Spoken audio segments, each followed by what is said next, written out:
Энэ дээр нэмж хэлэхэд ер нь олон гол өнөөдөр 65 судалтай. Гэхдээ 65 судлаа одоо хэд олонхын төлөөлгөж энэ дүүрээд юм шиг байгаа. Өнөөдөр сонгуулийн үр дүнг аваад судалгаа дүгнэлт хийгээд үзэхээр нийт сонгогчдын 40% нь одоо өнөөдөр Монгол Ардын намд саналаа өгсөн дүн байгаа. За Арс намын одоо энэ 9 гишүүнд нийт сонгогчдын ер нь Арс намд нийт сонгогчдын одоо 35% нь саналаа өгсөн байдаг. За өнөөдөр Монгол Ардын улс намны 13 орчим хувь нь саналаа өгсөн ийм судалгаа дүн байгаа. Тэгэхээр энэ юуг харуулж байгаа гэхээр өнөөдөр сонгогчдын төлөөлөл чухам яаж одоо хуваарлаж очсныг бол улс төрийн намууд бол маш анхааралтай харж тэнд бодит дүгнэлт хийж ажиллах ёстой.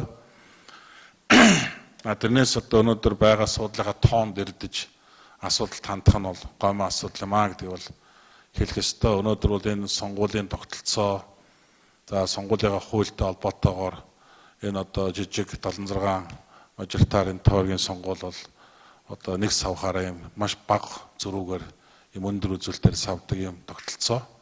2000 онд бас яг ийм л одоо жишг давтагдажсэн. Тэгэхээр бид өнөөдөр аль ч улс төрийн хүчин нэгдүгээрт Монголын ард түмэнд амласан, сонгогчдод амласан мөрийн хөтөлбөрөө бол өгдөгөө биелүүлдэг байх ёстой. Хэрвээ биелүүлж чадахгүй бол хариуцлага хүлээж чаддаг байх ёстой. Тийм учраас өнөөдөр ингээд эхнээсээ сая Эрдэнэ гишүүний хэлдэг, эхнээсээ одоо нөө мордохын азгаа гэдэг шиг эхнээсээ одоо ингээд энэ хууль бус үйл ажиллагаа явуулаад хэд олонхтой ирдээд хүч төрсөн байдлаар асуудлыг шийдэх гэсэн ийм оролдлого хийж эхэлж байгаадаа үнэхээр харамсаж байна. Өнөөдөр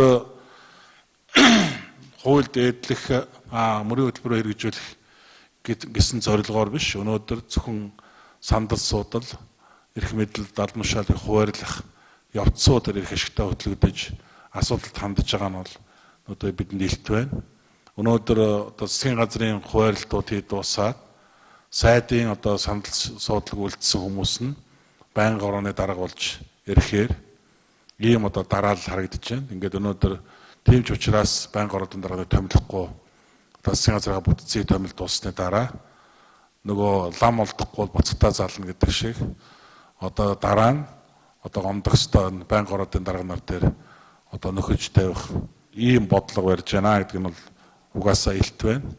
Тийм учраас энэ хуулийг зөрчиж ямар ч дараагаар хамаагүй одоо хэд олонхтой ярьдаж өнөөдөр энэ асуудлыг бол шийдэж явж байгаа нь бол үнэхээр одоо олонхын хувьд бол энэ ёс зүйн асуудал юм аа гэж бид харж байгаа.